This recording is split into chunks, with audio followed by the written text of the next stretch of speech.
Ladies and gentlemen, welcome back to the Opportunity Zone. Guess who we've got back in studio? We got Mr. Chris Lavin here. Howdy, howdy. We got Nate Armstrong on my side. All right, guys, we got a full stack today, especially since Chris was out for a little bit. Now we're going to double down today, okay? And it's important that we do because HUD is on the move. Remember, we've been talking a lot about Scott Turner and what he's doing to reform some of the subsidy-based programs. They just did a major one in one state, and we want to tell you about it because that could paint the architecture for the rest of the country. Next, we've got delinquency on multifamily went in a different direction. And we're going to talk about what direction it just went into because it could play out. This is not good news for us. I'm just saying, it's not good news for us. I know it sounds good for the economy, but for us personally, not the best news in the world. We gotta work a little harder now. We have the Senate pass their version of the housing bill, the 21st Century Act, and it contains a major, major defect. We'll talk about that. I wouldn't call it a defect as much as I would call it stupidity. Go ahead. It shows that whoever was drafting it didn't really understand how this It's stuff like works. asking me how to do brain surgery. I'm an expert at a lot of things. Brain surgery ain't one of them. Senate's not an expert at this stuff, that's for sure. We'll also be covering which states gained the most people and which ones are gaining the most income. Two very important factors. If you were considering investing in real estate, you'll want to know those. Okay. And then we're going to chip in a little bit on this $50 billion per week that the country's borrowing. All I can think about is Blimpie. I'm glad you played Tuesday for a cheeseburger today. And then we got one more. We had Oh no. the craziest tax loophole that's ever been discovered. We had something happen. We're going to cover what happened. Oh no. All right. First, let's do a quick proverb. Proverb of the day is 10:10. It says that people who wink at wrong cause trouble, but a bold reproof promotes peace. Now, I had to dissect this for my 5-year-old. This is a good one. My 5-year-old's like, what does that mean? And I'm showing him the wink with my eye, and I'm like, that's a wink. It's like condoning something. It's saying yes or acknowledging it.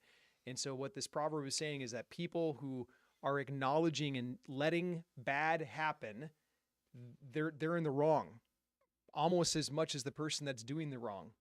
And then what the second part's saying is, hey, if instead if you'll stand up to this, if you'll recorrect that behavior, then you're doing right. You're promoting peace. And so I explained to my 5-year-old this morning that we're not just going to stand by and let bad happen. No. We're going to stand up to it. No, I'm like, you got to defeat the bully, and there's a couple of things that go along with this that people may be more familiar with. You may have heard the saying that all it takes for evil to succeed is for good men to do nothing. We have to stand up and be the good men in this world, and we can't allow it to happen. And you've got to defeat the bullies in the world, because if you see wrong being done and you say nothing, it's continue to be wrong, and society will just slide at that pace. Chris, Got myself in trouble a few times over that. on that note, would you mind giving us a blessing to start today? I'd absolutely love to. Heavenly Father, first and foremost, please accept my gratitude for all that you've done in my life and all of the miracles that I've watched happen as a result of your presence. Please bless the conversations that we're going to have today and allow us to extend the wisdom from our experience and knowledge to the people that are listening, so that they don't have to suffer the consequences of poor decisions, and they continue to be good stewards as they build wealth and multiply their talents to have a positive impact in the world. And I ask that they do all of that in your name. And I pray this in your son's name. Amen. Amen. Hey, guys, I'm going to put up right now something Oh, that no. Chris literally went viral. He had 1 million views. Am I going to be able to explain this? Go ahead. You're going to have to. All right. So he had over 1 million views in less than 24. It was like 30 hours, roughly. Less than 2 days, 1 million views, which that's like the definition of going viral. And Chris has a lot of stories like that do go viral. But I pulled out this one intentionally because he's going to go through and outline what the craziest tax loophole he's ever seen was. But I want to explain something, guys. We had a lot of questions on what is the show's purpose? Why do you guys do this? We're trying to save you time. If you are an investor and you're presently investing in real estate, or you're thinking about investing in real estate, we want to save you time. So Chris and I curate the news and pain and the pain lessons, and we try to punch it down for you guys in a short 25-minute segment so that you don't have to waste a bunch of time trying to figure this stuff out. So this tax loophole, although it no longer is No one you longer can, exists. Don't try to do it today. You'll go to jail. yeah, I'll let it play for a second, and then Chris, maybe you can give the right framing Sure. context so that people understand it. All right, here goes. Craziest tax strategy you've ever seen work. Oh man, this is insane. It was a loophole we found in like 2005, 2006. Well, what we would do is I would buy a piece of commercial real estate, do all the improvements that a buyer wanted, and then I would sell him that piece of property, except I wouldn't really sell it to him. Let's say I bought the property for $2 million. I put $2 million into it and then was selling it for $6 million. The buyer would actually lend me $6 million. The very next day, I would default on the loan, and instead of going into foreclosure, I would surrender the deed in lieu of foreclosure. And guess what? I now had $6 million of debt that wasn't income, so therefore it was tax-free. What's the craziest tax strategy? So, Chris, maybe you can dissect that. And before, I know that there's people like on the edge of their chair. Like, oh my goodness! Ah! Yeah. So, all of the, it was so funny. I was like attacked, and it was so funny because I just chuckled because there's all of these. Some of them proclaim to be tax lawyers. I specifically said there was a loophole, there was a mistake, there was you could thread a needle through the tax code, and you came to a solution of this. Now, anybody would say that forgiven debt has to be declared as income, and you're absolutely correct. But back before 2008, there was this loophole that said if it was a non-recourse loan. And that's very important. And the only recourse that the lender had was to go after the asset that was that collateralized the loan. It would not be considered income if the debt was forgiven. It was a very, very, very specific loophole that we found because the IRS tax code is just the rule book.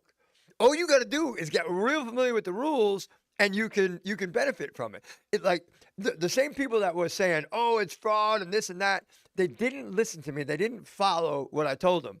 And these are the same people that tell you that you have to pay income tax. Well, I'm here to tell you, if you invest in multifamily real estate the right way, you don't pay a penny in tax. Last year, I got a $48,000 refund. The year before that, $53,000.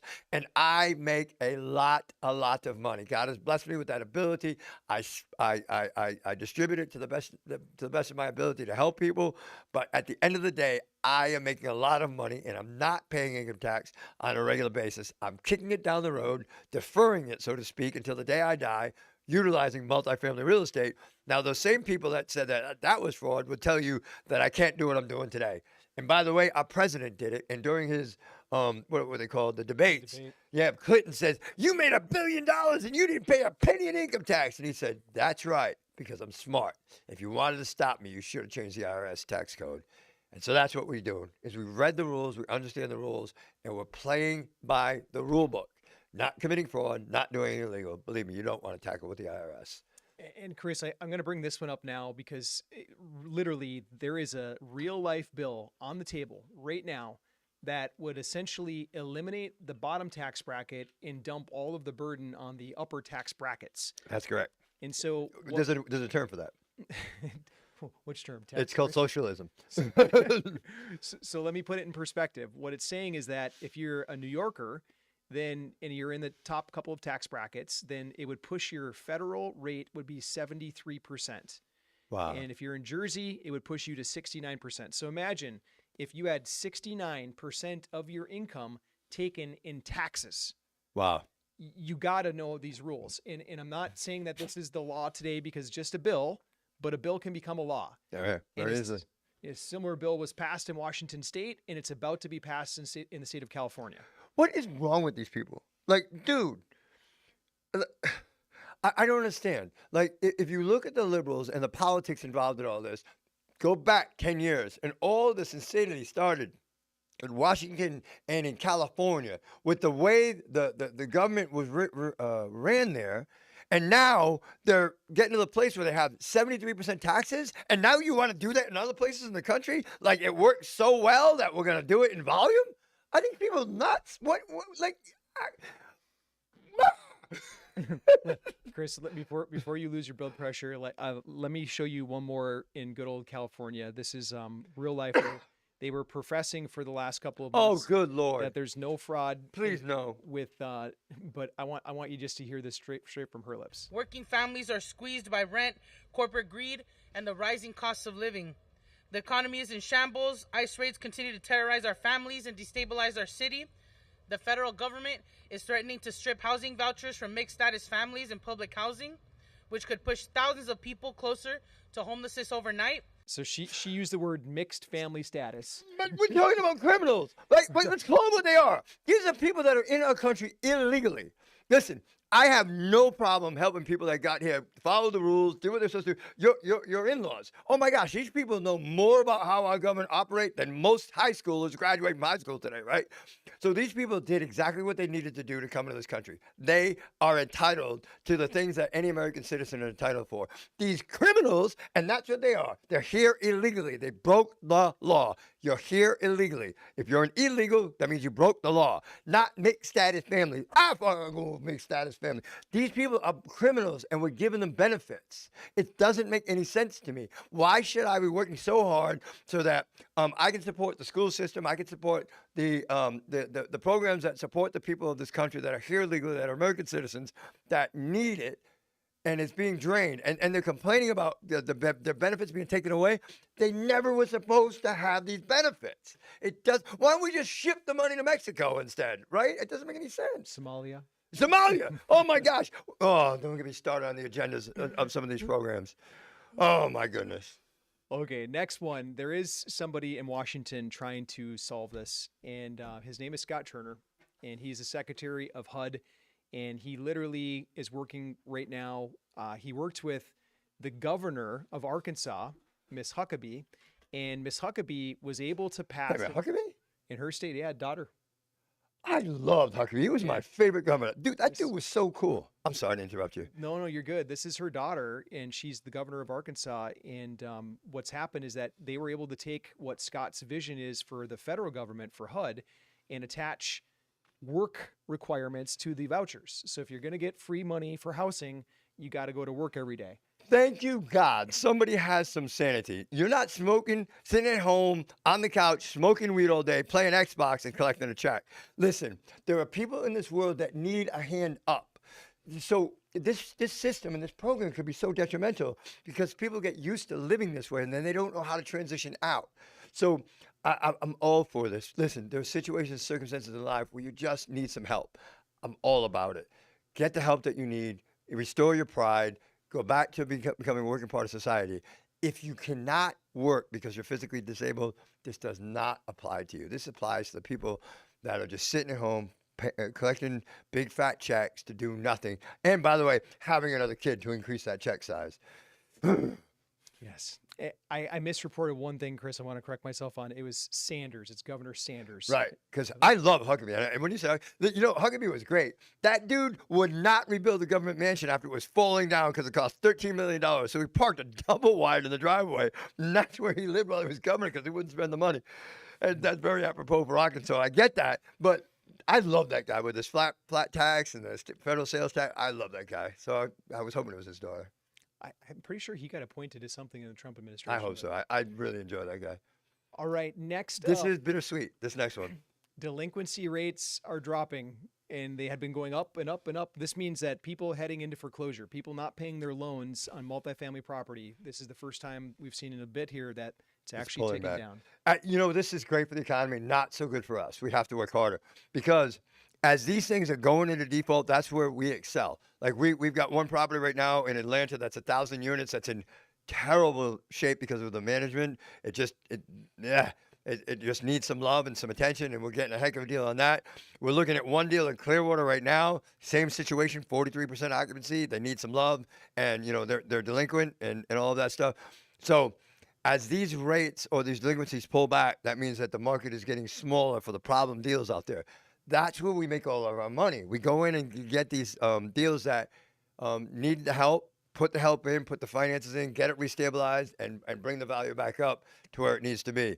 So it's great for the economy, not the best for us. So that means we're just going to have to work harder. It's never stopped us before. We've been on both sides of the cycle, and we're ready to go. But, hopefully there's bright futures ahead. Okay, Chris, next up we have the Senate that they passed their version of the housing bill. Remember, we had Trump sign All an about this. executive order that basically was trying to ban institutional ownership from single family. Understood. The Senate now passed their version of it, and there's a couple provisions in here that we need to talk about. So the first one is, and this is the one that gets sticky. Sticky is kind word. Right here, It's the brown end of the stick. build to rent developments. What that means is that when a builder builds a whole development that was intentionally built as rentals, let's just call them a bunch of townhouses in an area. Can I give a little context to all this? Yeah. All right. please. So listen, the bill is basically saying that if you're an institution, you can't own more than 100 single family 100, right? 100 is Trump's. I think theirs might be 150. But All right. So let's say some number between 100 and 200 number of single family residences as an institutional investor. Okay. What is Trump doing with this? It's my opinion that what he's doing is he's saying, okay, you can't do that anymore. But if you go and build communities for rental, you can keep, go do that. Go build thousands of houses and do that. And if you're paying attention, what he's doing is he's motivating these, where all the money is, these institutions, to go ahead and build more houses to help ease the housing problem that we have in this country right now. Bring the demand down, and that way it'll bring the prices down a little bit to restabilize so people can now afford houses again. And it's a great concept until the Senate gets involved.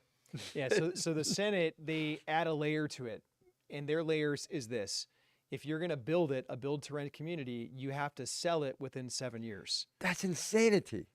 The financing doesn't even work, right? Like most of our loans are 10-year loans. And if you sell them before the 10 years up, there's defeasance or some other early payment penalty that goes along with that. So you would have to build that into the price, flipping the problem back upside down again. And instead of solving a problem, you're creating a problem. It doesn't make sense. That's got to go away. It's got to go away. Many of the plats of land, when they're doing a build to rent community like this, they're literally set up as one parcel. Yeah. So could you imagine they're forced to sell at the end of the 7-year mark, and they got, a renter in the place that wants to buy it? How do they go back and replat the land? Yeah. There's massive costs, and it just doesn't make sense. it's an impossibility. I don't think it can survive that with that. All right, next up, we have the map of which states gained the most residents. And before, You know what blows me away is the number 2 state on this map. The number 1 is cool, right? Because it's a halfback state. halfback, we're bringing back that term again. Yeah, halfback. You don't think it's real? It's real. All right, here's the map. Chris, which ones stand out to you? South Carolina, but then look up to the left of Wyoming. Who's moving to Idaho? Who's moving to Idaho, and why? There's got to be some tech going on there. But yeah, South Carolina, I understand it. It's a mid-climate state, I guess, is the best. Look at people are fleeing from California and New York. Makes sense, right? With the communism going on there, socialism, whatever it is you want to call it, billionaire tax and insanity with the in New York. But anyways, South Carolina, I would absolutely agree with that. It's 100% accurate because the climate, it's a nice place to live. Tennessee is growing too. Holy cow, I didn't realize how much I left Tennessee. I didn't like it. Yeah, Alabama also had big growth. Georgia, double digits. Yep. Georgia. But there's a lot of tech settling in down there. There's a lot of tech coming there. I bet you that's a reason why. I was shocked to see Nebraska losing people. I didn't see a big driver there. There's no reason to live in Nebraska. It's cold, man. They shut the interstate down yesterday because it was like 6 feet of snow. We have a very important person in your life, Chris, that's from Nebraska. I know. She's from Nebraska. She don't live in Nebraska. But my granddaughter, or as I like to call her, Peanut, still lives in Nebraska. And she was out in the snow having fun yesterday with the boys. She calls them her dogs. But I can't see any reason to live in Nebraska. Not for me. Sorry. All right, let's switch gears. Okay, so Wait, aren't you going to go to the other one? I got one more. Oh, you want to go? Yes. You want? Okay, we'll talk. Did we not want to? Oh, no. You know what? Go back to your order. You're right. No, we're good. We're good. We'll talk income for a second. So I previously had the map up for population migration, where people are moving to. Now we're putting up the map for income growth over the last year. Look at this. What are the highlights for you, Chris? Doesn't it make sense? Well, back to South Carolina and Georgia, right? Income growth is going up because of population influx. I think, well, let me, it's actually the inverse of that. I think the population influx is there because of the income growth, right? I think tech is starting to come into these areas. I know that South Carolina and North Carolina have very low energy rates. So a lot of AI building is going on, a lot of that stuff, therefore forcing, driving technology salaries to the roof. And that's driving the income, I think. Cool. Yeah. I love to see the 32% in Georgia and South Carolina. Well, there's a reason you like to see the Yeah. 32% in Georgia, and I'm kind of messing with you by not saying it. Listen, guys, the reason that 32% in Georgia is important will become evident in a minute. All right. Next up, we have the government through treasuries. They're Or as I borrowing. like to call them, Blimpy. Blimpy is borrowing $50 billion a week, and there's no near end in sight. You know what? If China wants to take us over, they're not going to come with a war. They're going to come with foreclosure. Debt. Yeah. Debt. That's nuts. $50 billion a week. So Chris, I mean, we can talk about a lot of. So different what things, happens when you borrow $50 billion a week? You have inflation, right? So the other thing that we didn't talk about yet is Fed rates. But if you've got inflation, your dollar is going to devalue. So what do you do with your dollar? You have to put it into hard assets: gold, silver, real estate, right? Right now, real estate is a hard asset that is and multifamily commercial rates, real estate specifically, because the value of the real estate is not, let me say that one more time, not based on an appraiser's notion of what it should be. It's based on NOI, which is a derivative of your rental income minus your expenses. Guess what? When inflation happens, guess what inflates?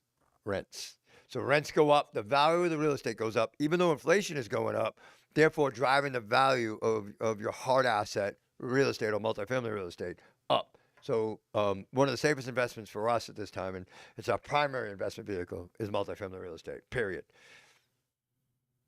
Well, just to add a little fuel to that fire, Chris, the folks that were hoping for interest rates to come down. It's not happening, baby. Yeah. Well, the reason is because the rate at which we're borrowing money has got to force inflation, or we're going to have to start, we got to start printing more money. That is the definition of inflation right there. If you've got inflation, the Fed can't pull back the rates to accelerate the economy. It can't happen. If they do, it's accelerating a negative trend to begin with, and it just can't work. It'll implode eventually. Next up, we've got a new phenomenon happening. We have Gen Z, men specifically with college degrees. They now have the same unemployment rate as folks that are not graduating from college. So is this a sign that education is dead? And then what does that mean for us as owners of multifamily? It means that we're looking at the guys that, okay, so one of the number two roll up that hedge funds are looking at right now are service-based businesses. Your plumbers, your electricians, those kinds of carpenters, those kinds of people. Let me tell you, in Florida right now, a good plumber, he's making $400,000 a year. That's insane compared to a guy that spent all that money on college who's living in mama's basement. Well, not in Florida, but you get the point. So wow, things have just turned upside down. I have a bad impression of college, right? Because I believe that college teaches you how to think the wrong way. College teaches you how to be an employee. I beg the people that I know that have kids to allow their kids to go to college and use it like a library. Go and pull out the information that they need, go out and pull the information that they want to move forward to pursue some greater whatever it is, as opposed to going and being inundated with the college mentality. It just doesn't work. So, we're getting away from the people that are highly educated and more of the service industry people, the quote unquote blue collar people. They're making more money than anybody else right now. And it's a beautiful thing as far as I'm concerned. Agreed. My brother, very proud to say he's a plumber, and he told me last time I spoke with him in depth, he said, I've got my mortgage paid down to $6,000. And I'm like, so what are you doing? And he's literally just plumbing. Yep. Plumbing. And so that's pretty impressive for where he's at in his life. All right, I'm going to change gears, Chris. We've got just a couple of minutes left, and there is something about to happen in Atlanta that's pretty special. If I'm going to put up this right here. I've got two reports on the Atlanta metro market. The first one is on construction or development costs. And what it's saying is that basically to build in Atlanta right now, if you've got it's about $185 per square foot. Per square foot. $185. So if you got 1,000 square foot apartment, that's about 185,000 per unit to build in Atlanta right now. And that's if you're doing it in volume. Doing it in volume, yes. We were able to bring forward an asset, an opportunity that literally it's closer to 74,000 per unit, and it's one of the biggest spreads that I've seen in multifamily in a long time. Yep. Now we're doing a deal launch to talk about this deal. That's the property right there. Can you see it under the spotlight? Yes, sir. Yeah, a little sneak peek. Listen, if you are on our wait list, you're going to hear about this very soon. If you're not on your wait list, you're probably not going to be able to get involved in this deal. So I would encourage anybody that's not on the wait list, please get on the wait list right now. This thing is absolutely amazing. We are going to be able to, can I tell them? It's your show, isn't it? No, it's your show. You let me on board. You before me. But listen, we're gonna be able to offer our investors on this up to 100% depreciation, bonus depreciation, accelerated depreciation. In other words, paper losses up to the basis of where they invest. Up to, right? So if you put in $1 million, there's a good chance you can get up to $1 million in depreciation. That means you take that off of your income in that first year. That's what we were talking about earlier about the $5 million, incomes and how you're going to get beat up on taxes. And this is how we don't pay taxes by investing in multifamily real estate. That depreciation takes down our adjusted gross income so that we don't pay taxes. We kick it down the road, so to speak, until the day we die, if it's played out right. It's an amazing deal. We're doing a very limited raise. We're going to be in and out of it in 4 years, and we're going to take the value of the property from up to about 70%, 1.7 of what it is today. So an amazing deal. Our investors are going to make a killing. They're going to make up to 25% IRR. As a matter of fact, we're capping the IRR at 25%. So you can't make any more than that. And you'll make up to 25% IRR. I'm using the words up to. He's looking at me because the FTC gets so mad at us if we don't use those words. But up to 25% IRR. But on this specific deal, you will not make more than 25% IRR because we're capping it there. And there's a reason for that, right? We feel real terrible about the previous investors that were in this deal, and we're taking them along for the ride. We could wipe them out at closing, but because of believing more, that more up there, we're using this property as a way to have a positive impact in people's lives. And one of the positive impacts that we're doing is try to recoup some of the money for the previous investors that were involved in this deal already. We're going to try to get them some of their money back. They lost their shirts on this deal, and we're trying to make them whole. Yeah. If that sounds interesting to you, then put the word deal down in the comments, DEAL, and our team will send you over the link. Keep in mind, if you're following us on certain social platforms, we have to reply to your comment. So watch for that reply, and then it'll come right over to you. Or you can just click reply to any email that we've sent you or any text message and ask, put the word deal in that email or that text, and we'll fire you over the link for this. And just in case you're not on the wait list yet, it's homeinvest.com/waitlist to get on the wait list. You got to be on there to hear that information up front.